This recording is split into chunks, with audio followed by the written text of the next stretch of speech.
Hey, what's up everyone, Morey Croson here, and today I'm going to be going over the 3 phases of throwing the football, and we're going to start the video right now.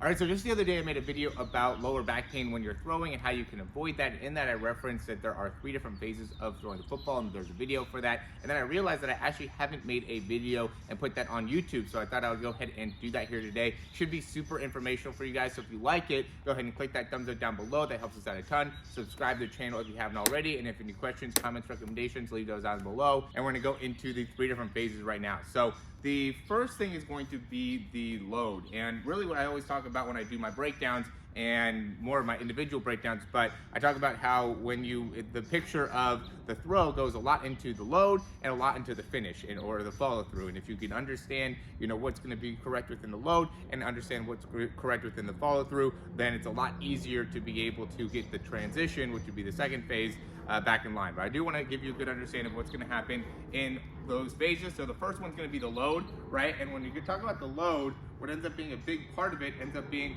able to kind of shift back. And there's a lot of different ways of how people are going to use their arms to be able to, load the football, but it's just that initial movement, right? So in that load, what we want to be doing is we want to be stepping, we want to be rotating with our hips, right? And getting that initial movement through there. And then we also want to be loading our arm, whether it's going back, whether it's going here, whether it's going up. Everybody's going to be different in how they're loading, but we do want to get initial load within the lower body as well as initial load within the upper body. All right, then the second part is going to be the transition part, and this is really going to be the most important part of the throw. This is going to be where most of the errors happen, and this is going to be where I think there's the most amount of maybe misunderstanding within the throw. So we get into our load position, right? We're here, and then from this position, what ends up wanting to happen is we drive that elbow through, we get that ball up, we transition our weight from the back leg to the front leg, get the full rotation. So we should already be in this position with that back heel, having that back heel up, but we want to have that weight back. And then from here, we'd be shifting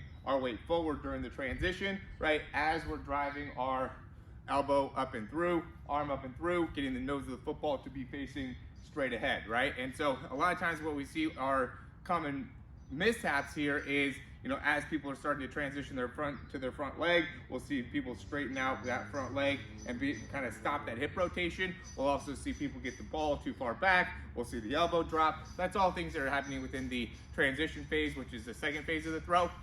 And then the last part's going to just be the follow through, right? So now we've gotten to here, and now we just want to, flick the wrist, follow through all the way, get the hips to continue to rotate even through the follow through. That's a common mistake that we'll see, is that during that transition phase, sometimes the hips will stop, which will make it so then you don't get the full follow through within the lower body. That's really going to impact your ability to generate a lot of force within the throw, really utilize a lot of that lower body effectively. And then also when we're coming through with the arm, we want to be able to follow all the way through with our chest and our shoulders. We don't want to end up kind of stopping ourselves as we're throwing. We want to be able to get full rotation during that follow through. So those are the 3 phases. Again, we're going to go over the load phase, the transition phase, and the follow through or the finish. Okay? And so once you can understand, again, you want to get a great load and you want to get a great follow through, and being able to do those 2 very well will really make it so then the transition won't be as bad. Then you could really start to focus on the transition. But there's all the times I can see, just by people's, usually it's the load, right? People don't load correctly, and then everything else is messed up, right? And so, but you also see people that don't finish correctly, and because of that, we know that the transition's messed up, right? So you want to be able to really analyze what it is that you're doing within the throw, and that will give you and point you a better picture of what it is that you need to work on. At least that helps me out, and I like to be able to have different systems and processes set up to make it so it's a little bit easier for me to be able to analyze something and understand it and see how we could address it. So again, if you're able to look at a load, let's say, and the load looks clean, and then we look at the finish and the finish is messed up, then we know that there's probably something that happened within the transition phase that could have had an impact on the throw.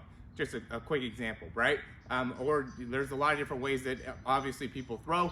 You could see a transition phase that ends up being not clean, and then say, okay, that the load could be impacting the transition phase. So that really gives us a better understanding of what we need to work on, and then gives you the opportunity to then have specific drills to be able to work on the parts of the throw that need to be changed. So as always, guys, thanks for watching. Again, click that thumbs up down below if you like the information. It is free to do, helps us out a ton. Subscribe to the channel as well. If you guys want to get any more information about our programs, you can check that down below in the description. We do have a 7-day free trial. We do have a 3-month program. We have custom programming available right now. I really think that's the best option. I know there's a lot of guys that have, different abilities to access different gyms and have different equipment and are working on specific things within the shoulders. And so being able to get the custom programming could help you out a lot, especially if you're having any type of shoulder pain, shoulder tightness, anything like that. We can give you some rehab exercises. We can get your shoulder all fixed up, make sure that you are really healthy going into the season. We have a quick turnaround here where there's a lot of people that are finishing off the season but now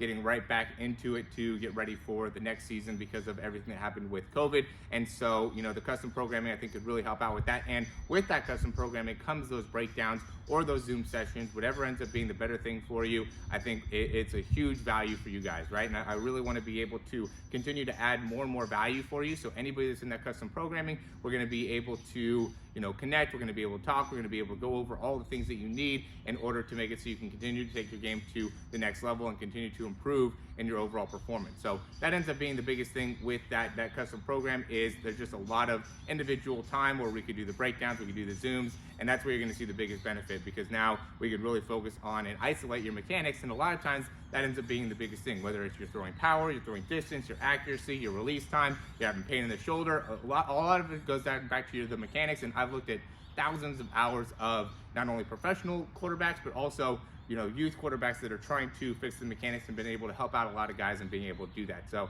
I highly recommend you guys checking that out. I think it'll be hugely valuable for you, and not bad of a price too. It's only $150 for a month of it, and so I think that's a great option for you. If you're interested, check the link down below. We'll have everything in there to be able to help you out.